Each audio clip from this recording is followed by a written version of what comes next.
The Washington Commanders have a game to play this weekend, and Mike Debate of Locked On Patriots joins me to go over that game on Crossover Thursday right now on Locked On Commanders. Your daily podcast on the Washington Commanders, part of the Locked On Podcast Network, your team every day.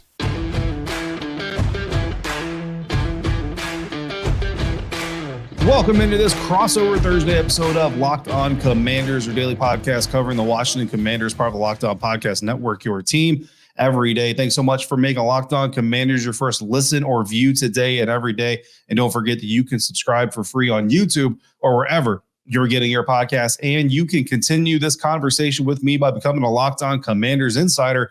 Just join Locked On Commanders Insiders. You'll get news, inside scoops, exclusive content delivered directly to your phone that adds to and goes beyond what we talk about here on the program. You go one-on-one with me via text message on your cell phone. I'm always excited to welcome new insiders to the club, and we've had some recent ones here this week with the trade news going on. Join Locked On Commanders Insiders now. Be in the know all the time. Just go to joinsubtext.com/LockedOnCommanders to sign up. You get your first 2 weeks free, so you can see if you like it. If you do, you stick around. If you don't, I appreciate you giving it a shot anyway. I'm David Harrison on Twitter at dharrison82, your host of this show, credentialed member of the media covering the Washington Commanders for CommanderCountry.com, a part of Sports Illustrated's FanNation. And I'm here with you every Monday through Friday, along with our everydayers. As always, I appreciate you for your continued support for the program. Now let's bring in Mike Debate for this week's Crossover Thursday. New England Patriots fans, Washington Commanders fans, welcome to Crossover Thursday here on the Locked On Podcast Network. A proud part, always, your team every day. And of course, we are crossing the streams today between Locked On Patriots and Locked On Commanders.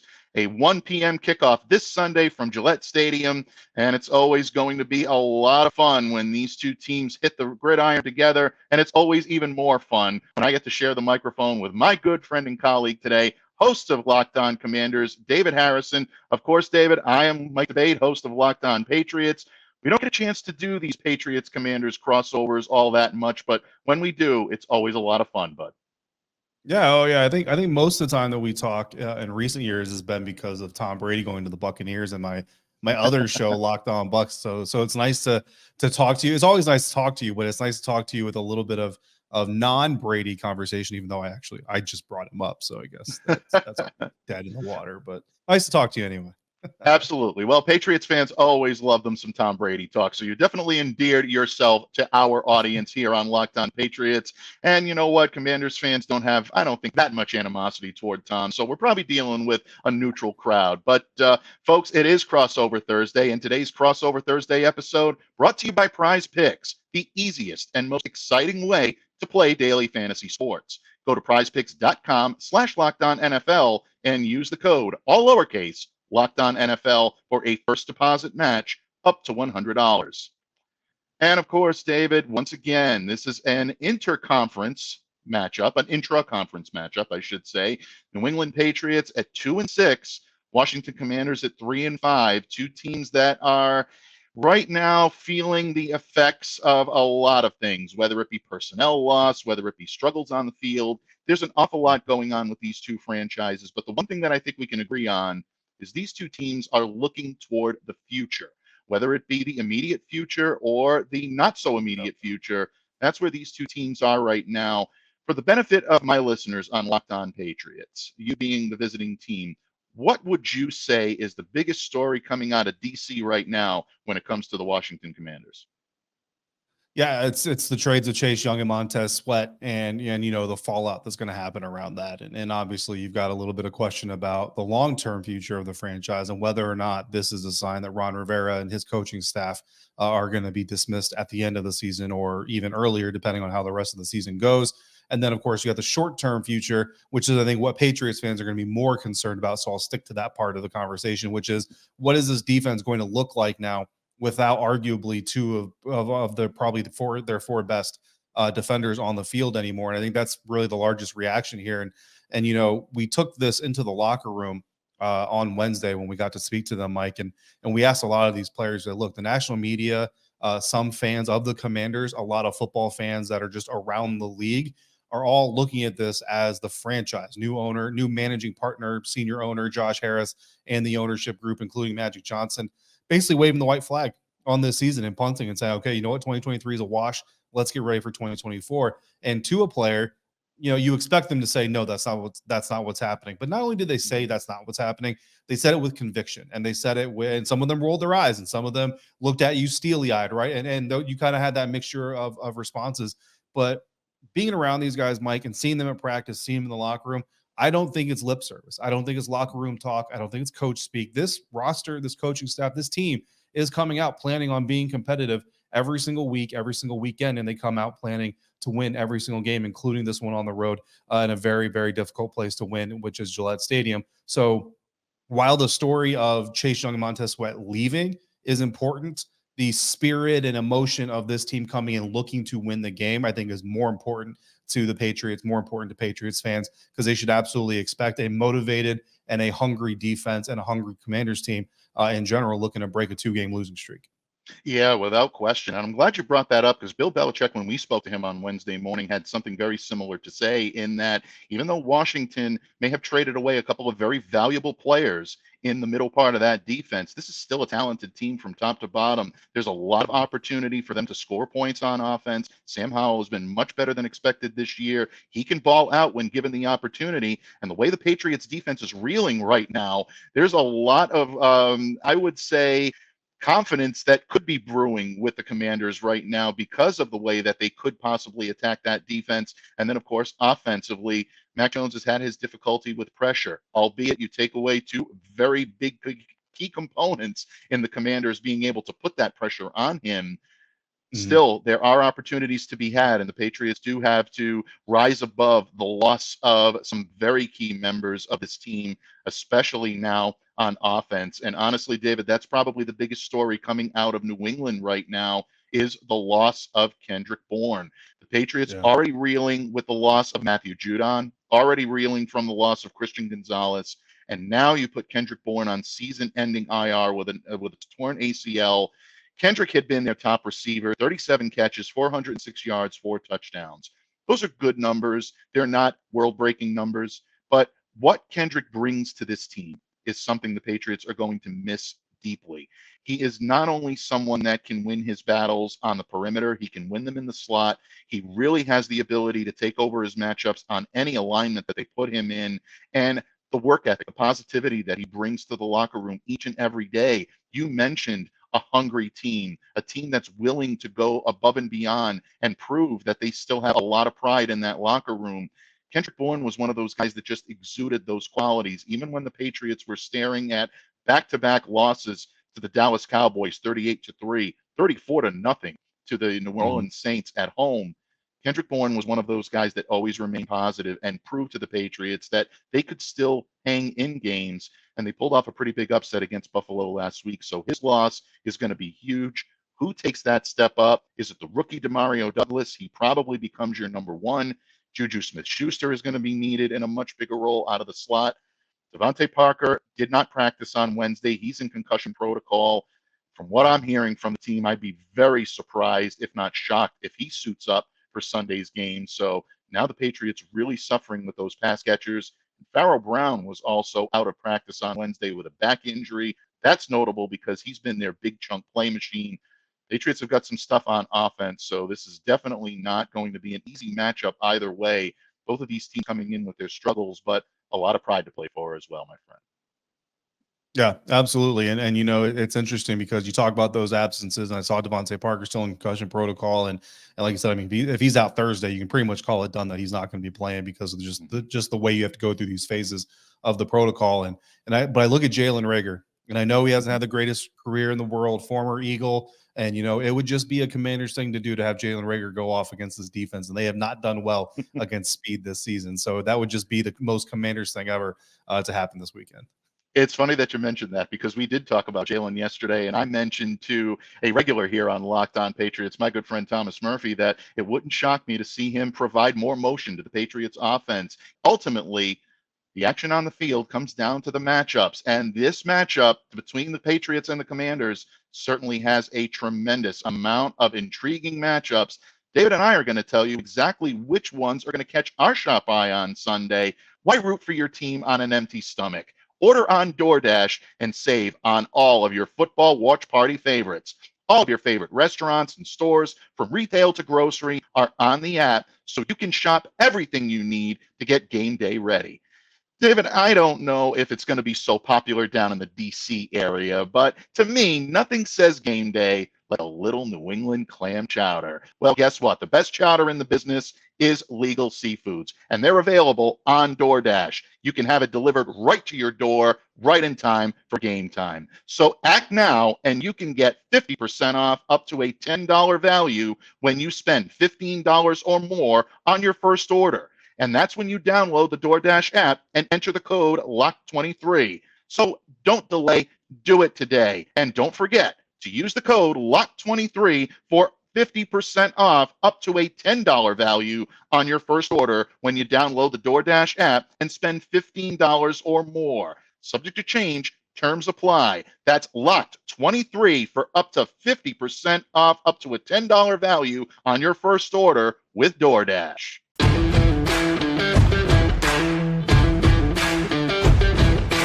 Patriots fans and Commanders fans, welcome back to this Locked On crossover Thursday episode. Obviously, Locked On Patriots, Locked On Commanders. He is David Harrison, the esteemed host of Locked On Commanders. I'm Mike Debate, host of Locked On Patriots. And David, in the previous segment, we talked about some of the big storylines heading into this game. But you and I both know that these games come down to the matchups on the field. You want to see defense versus offense. You want to see player versus player, star versus star.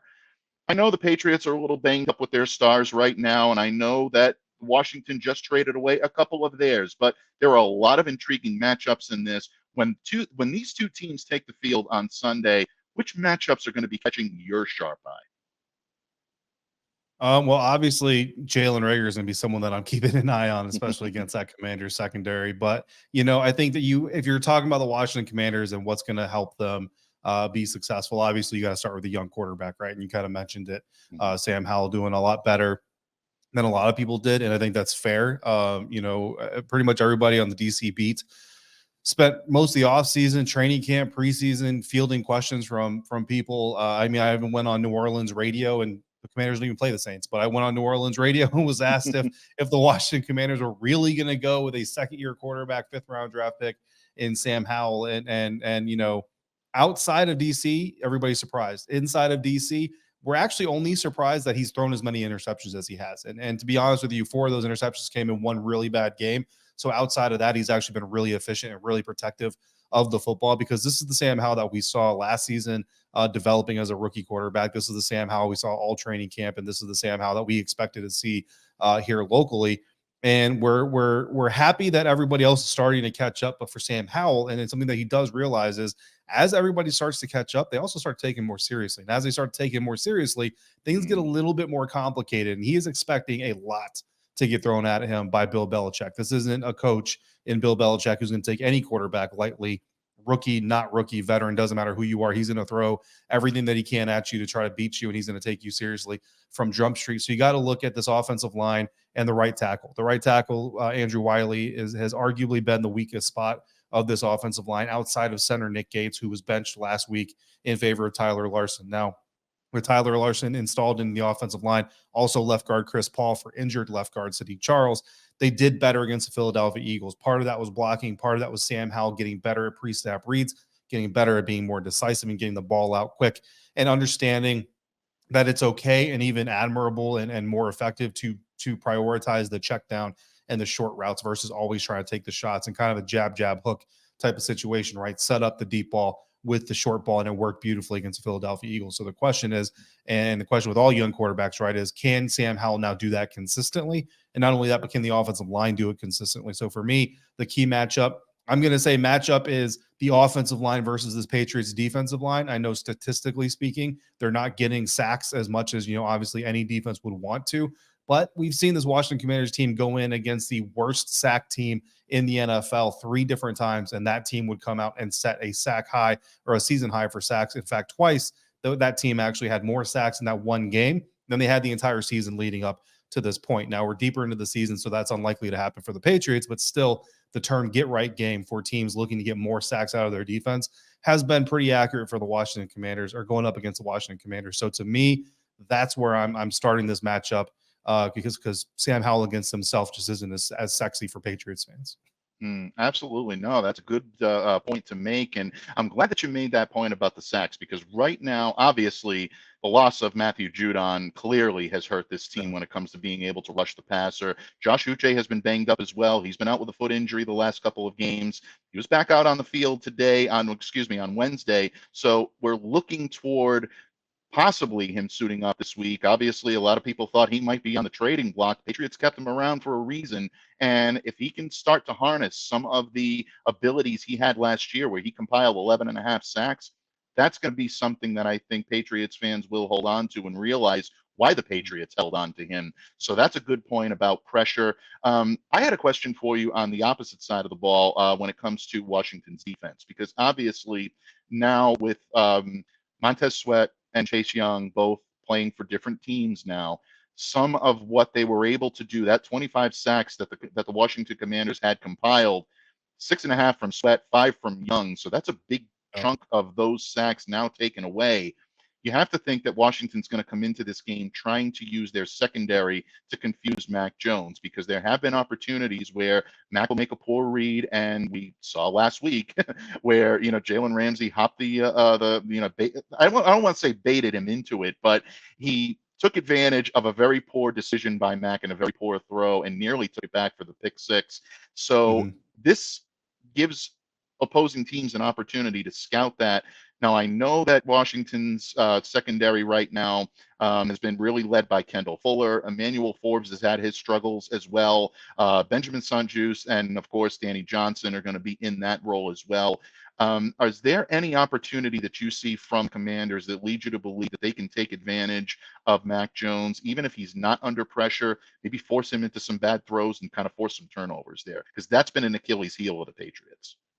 Yeah, so this Commanders defense has been much more much more keen to take advantage of fumble opportunities, right? Like Cam Curl is a really good strip artist. Deron Payne will get the ball out. Jonathan Allen certainly has been known to get the ball out. Interceptions is not their forte, and that's one of the reasons they went out and drafted Emmanuel Forbes, college football record holder for pick sixes in a career and all that stuff. But his struggles have been widely circulated, and those are 100% accurate. That's accurate on the outside as much as it is on the inside. But now outside the Atlanta Falcons game, unfortunately, this Commanders defense honestly has let a lot of interceptions slip through their hands, and that's something that when you play a quarterback like Mac Jones, you don't want to do, because for everything that Mac Jones isn't, something that he is he's still a patient quarterback who's able to take advantage of second opportunities. And if the Washington Commanders give Mac Jones second opportunities by dropping interceptions, that's certainly something that can come back and bite them in the rear. So we would like to think that hopefully the secondary is going to continue to get better at that and secure some of those interception opportunities. But so far, outside of a few instances like against the Atlanta Falcons, I would say that most often that's not something you really have to worry about too much. Although this could also be the week that is like the Falcons week and the outlier, where they actually find their hands and are able to come away with some of those passes. Yeah, absolutely. Very good insight. And thank you, because I know that's something that's always on the minds of Patriots fans is how are they going to be able to attack this offense? And there have been various ways to do it. And to know that this is something that could give Mac Jones some difficulty, at least it gives Patriots fans a little heads up as to where that needs to be. In terms of matchups, I'm going to be watching very closely, and something that I'm definitely going to be, and I know Patriots fans will be as well, is the Patriots running game. Can they get on track against this Washington defensive front? Last week, 77 yards on 19 carries. That also included a 2-yard backup from Mac Jones and a 4-yard run from Demario Douglas. That's not enough from Ramondre Stevenson and Ezekiel Elliott, especially when so much of what New England does is predicated on the running game. It's predicated on using the run to facilitate play action. That's where Mac is most comfortable. And if he's not doing that, it becomes problematic for all parties involved. So Patriots right now need to try to get that running game going. So I look for Stevenson and Elliott, not just to create their own space with their talent, because they did that last week. They need to start hitting the holes when the offensive line opens them. The problem is the offensive line has to win those battles, and it's not going to be easy. Deron Payne and Jonathan Allen are two very good, interior defensive linemen that can really help to clog the run. I know they get a lot of help from the linebackers from Mayo and Jamin Davis. Washington right now is allowing 117.4 yards per game on the ground, 4.2 yards per rush. That's 21st in the league. that's not necessarily a deal breaker when it comes to them being able to hold the Patriots in check, but it gives Pats fans and at least the Patriot players on the field a little hope that they might be able to exploit that. And David, we've arrived at that time. The keys to victory and game predictions. Yeah, today's Crossover Thursday episode brought to you by Prize Picks, the largest independently owned daily fantasy sports platform in North America. They are the easiest and most exciting way to play DFS because it's just you against the numbers. Instead of battling thousands of other players, including pros, sharks, you pick more than or less than on 2 to 6 player stat projections and watch your winnings roll in. Prize Picks is really simple to play. I can make my picks and submit my entry in less than 60 seconds. In fact, I did it with Mike's help right before we started recording. This week, I'm going with a trio of players in this Commanders Patriots matchup, and I'm taking more than on all of them. Commanders receiver Jahan Dotson, I'm taking him for more than 3.5 receptions. Washington Commanders quarterback Sam Howell, I'm going more than 1.5 total touchdowns. So that's throwing and receiving and rushing as well. And then I'm going New England Patriots quarterback Mac Jones to go for more than 3.5 rushing yards. Go to prizepicks.com/lockedonnfl. Use the promo code lockedonnfl to get a first deposit match up to $100. Again, that's prizepicks.com/lockedonnfl. Promo code lockedonnfl for a first deposit match up to $100. Prize Picks daily fantasy sports made easy.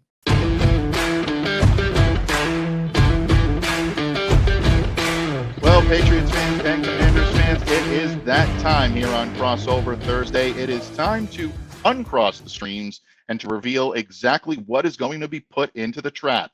David, it's always a lot of fun. This has been a blast, but it's going to get to the time now where we have to lay our cards on the table and basically give our prediction, look into our Belichickian or our Riverian crystal balls, respectively, and determine what's going to happen out there on the field this weekend. David, what is the key for a Commanders victory, and how do you see this one shaking out this weekend in New England? Yeah, this is going to sound kind of weird, but I think the key to the Washington Commanders getting a win against New England Patriots is to force at least 3 punts in this game. And the reason I say that is because lately with this Washington Commanders defense and in more than a few games in this season with this Washington Commanders defense, these drives are ending with either points or turnovers. And you always love the turnovers, right? But the problem is when you don't get the turnovers, you're giving up points. And you go back to the Philadelphia Eagles game that they recently lost. You even go back to the Atlanta Falcons game that they won, but the reason they won is because they had 3 takeaways. One of those takeaways was somewhat garbage time towards the end of the game, but 2 of those takeaways that the Washington Commanders had, the Atlanta Falcons were in scoring range. If Desmond Ridder does a better job of taking care of the ball, they get at least 3 points, potentially have another opportunity to score a touchdown because none of those interceptions came on 3rd or 4th down opportunities. But Desmond Ridder, being a young quarterback, put the ball in peril, and the Commanders were able to take advantage of it. Then you turn to the Philadelphia Eagles, and this is a game where they had multiple takeaways from the Philadelphia Eagles offense,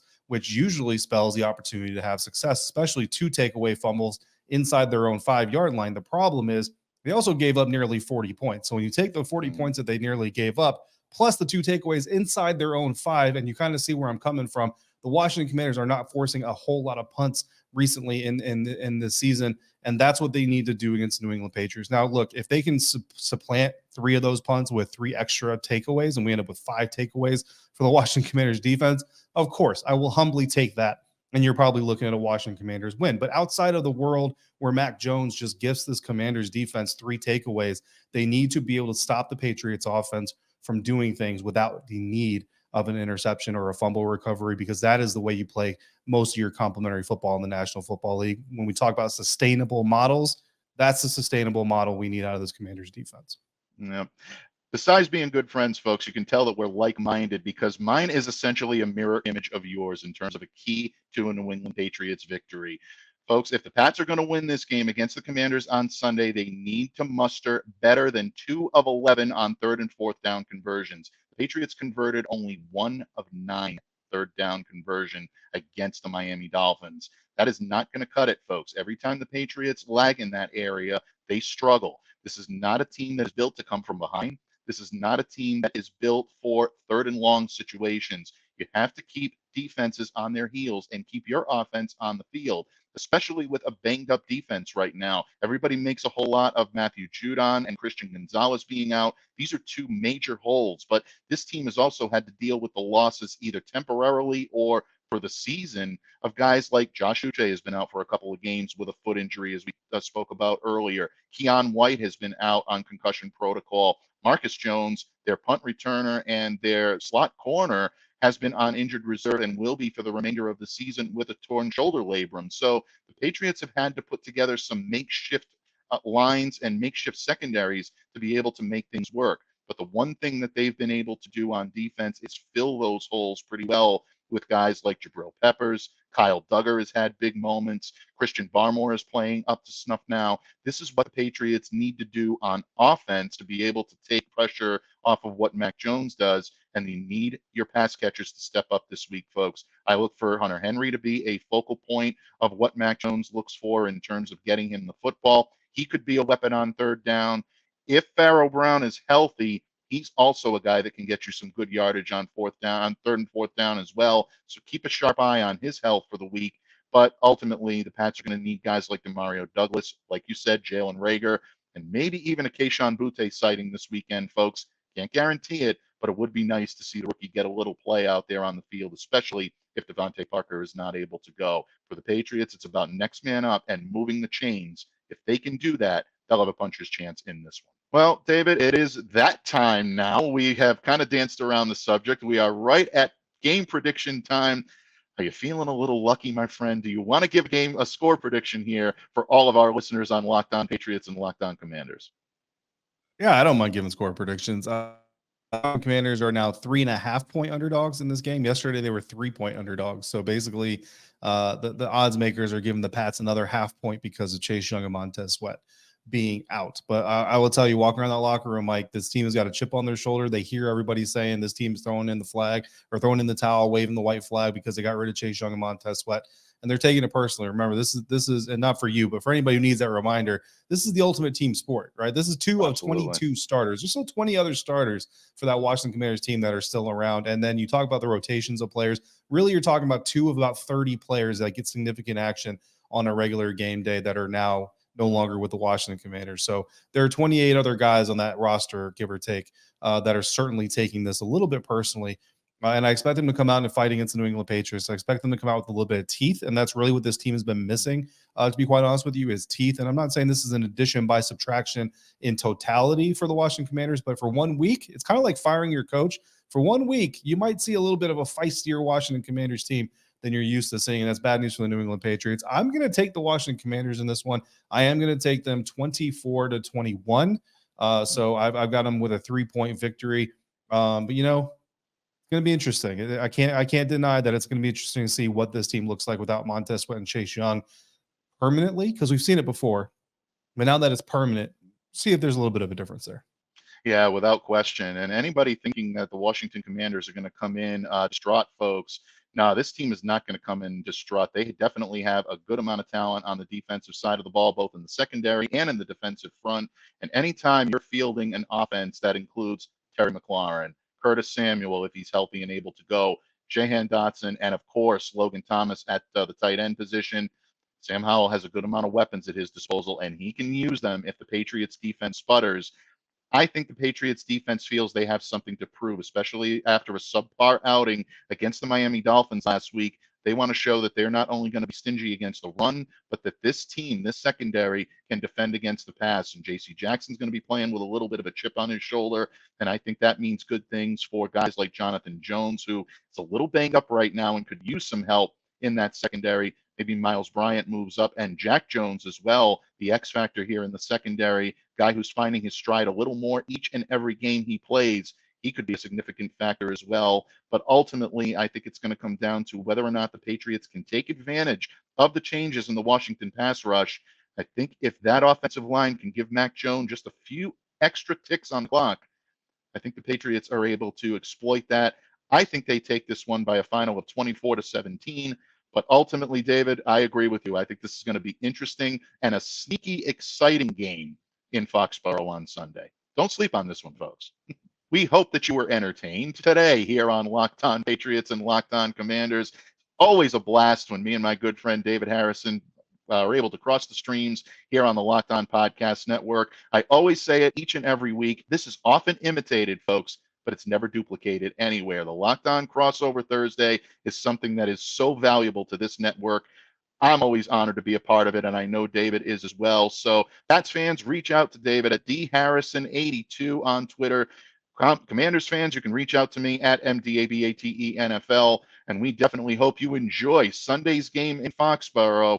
On behalf of David Harrison, I'm Mike Debate, reminding you all to stay safe and to stay well and to be the change you wish to see in the world. Have a great day, everyone, and enjoy the game on Sunday.